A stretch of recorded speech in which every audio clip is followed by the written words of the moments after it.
China, despite the fact that it is building these islands, it's building them on top of reefs which don't exert territorial sovereignty.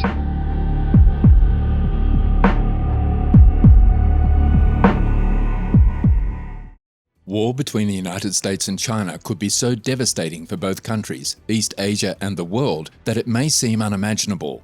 However, this is not the case. China and the United States are at odds over a number of regional issues that could lead to military conflict or perhaps violence between them.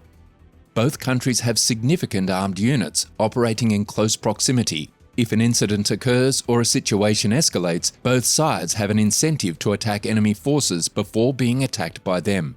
If war breaks out, both sides have enough forces, technology, industrial strength, and personnel to battle across large swathes of land, sea, air, space, and cyberspace. However, in 2014, China began carrying out its plan to strike 5 countries simultaneously.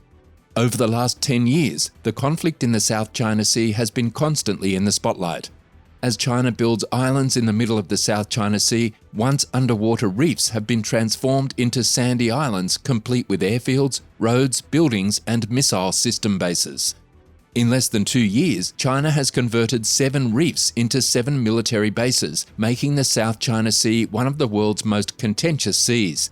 This is one of the reasons why US Army analysts feel these South China Sea islands have the best chance of sparking World War III. And it all starts with the CCP's reluctance to accept other countries' borders. So in today's video, we'll go over why the South China Sea is so crucial to the world and why China is eager to ignite World War III just to control these regions of the sea. The main conflict in the South China Sea dates back to 1279, when China drew a territorial map of its influence that included the entire South China Sea. Control of the region has since shifted between regional powers and later colonial states. However, most people agree that the majority of the current problems stem from the 1951 San Francisco Treaty, which was signed in the aftermath of Japan's defeat in World War II. Japan gave up its rights to its South China Sea islands as part of its surrender, creating a power vacuum in the region. There was no explicit grant of sovereignty over these waters, and China took advantage of the situation by submitting the now famous 9 dotted line claim covering almost the entire South China Sea in 1947. This line became its official claim and is known today as the 9-dash line.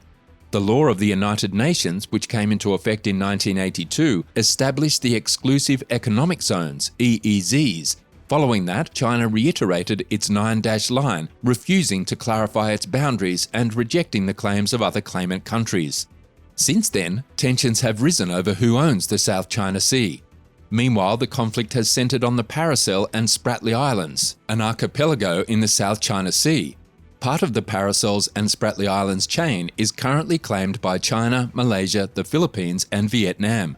They have made their claims known by establishing small ships, ports, and even people on what is essentially a rock in the middle of the ocean. Let's take a look at the factors that contribute to the significance of the South China Sea so that we can better understand why China is willing to fight so many countries over it. The South China Sea is a slice of the Pacific Ocean that is bordered by South China and the Philippines, Vietnam, Thailand, Taiwan, Malaysia, and Indonesia. It is estimated that the ocean area holds 15 billion barrels of oil, 200 trillion cubic feet of natural gas, and 10% of the world's fishing resources. Even more importantly, nearly 30% of global maritime trade travels through the South China Sea on its way to Southeast Asia's heavily trafficked ports. The principal route to and from Pacific and Indian Ocean ports is via the Malacca Strait and the South China Sea. In general, oil and minerals go north, whereas food and manufactured commodities move south. Furthermore, the South China Sea is the primary source of food for the countries surrounding it, accounting for 8% of total commercial fishery production worldwide, and is responsible for feeding many of today's most populous nations, from Pakistan's 226 million people to China's 1.4 billion citizens. As a result, the South China Sea, as one of the world's most important economic and strategic zones, is unquestionably critical to Southeast Asia's way of life. An area of such importance is not restricted to the interests of the states around it. It extends beyond the claimant states in the territory and draws the region to attention of other parties. As you can see, the South China Sea is incredibly important to China, but does it mean it is Chinese territory? Certainly not. It is critical to have well-established and recognizable international law standards in a complex region like the South China Sea. In this regard, the 1982 Treaty of Montego Bay, which is part of the United Nations Convention on the Law of the Sea, UNCLOS, represents a watershed moment in the South China Sea dispute. Together with the many laws and rules proposed by UNCLOS, the treaty establishes a sovereign state's rights over the continental shelf surrounding it, as well as the construction of EEZs. As such, it serves as a significant and important source of international law for dealing with the conflict directly.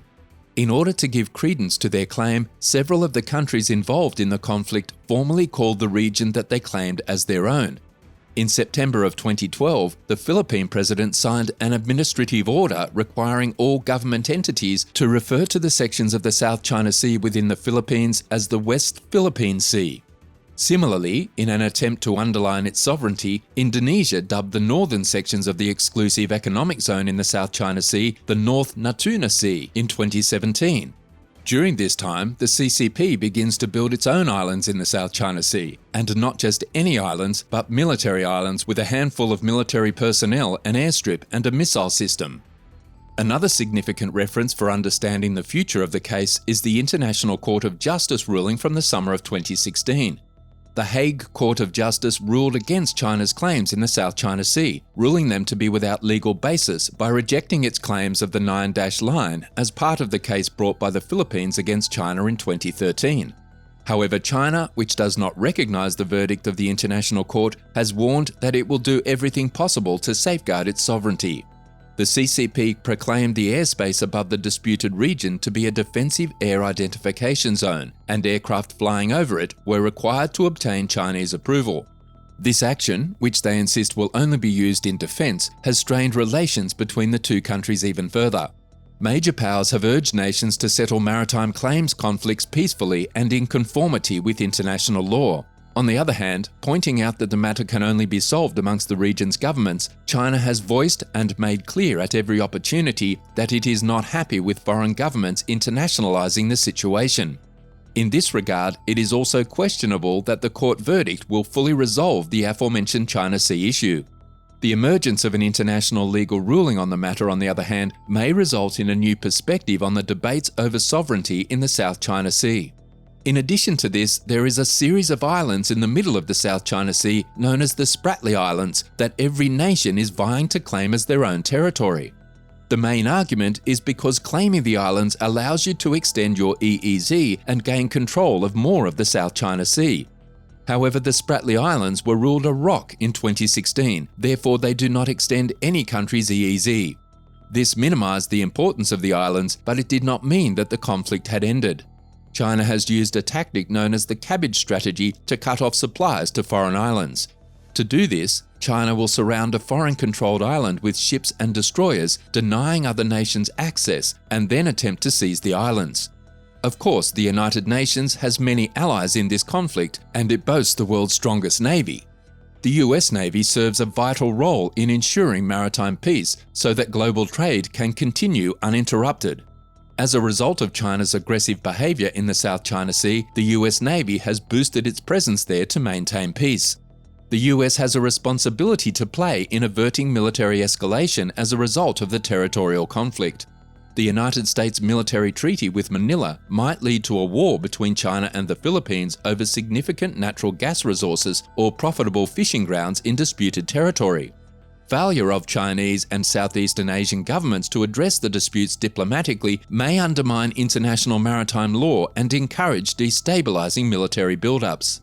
The United States' presence in the South China Sea is critical because Beijing's claim in the South China Sea, the so-called 9-dash line, threatens the centuries-old United States commitment to freedom of the seas, which has helped underpin American prosperity and security. Today it helps keep the peace between navies, keeps trade flowing freely, and ensures that everyone has an equal shot at the world's resources. If China can undermine the UN's law of the sea, what guarantees that it will abide by any other laws? And what stops other countries from making similar claims if China is successful in doing so? Because of the CCP's actions in the South China Sea, tensions between the United States and China are on the rise. Things calmed down during the last 2 years, but now China is once again ramping up its activities in the region, and in doing so, it is breaking its own agreements. If China succeeds in dethroning the United States in the Western Pacific and Chinese territorial expansion into the South China Sea becomes permanent and codified, global geopolitics will have entered a new and very different era. Southeast Asia will inevitably be rendered subordinate to China's will. Australia will be isolated and its future will be uncertain. Japan and South Korea will face a perilous new reality with China in control of the seaborne lifeline of both countries.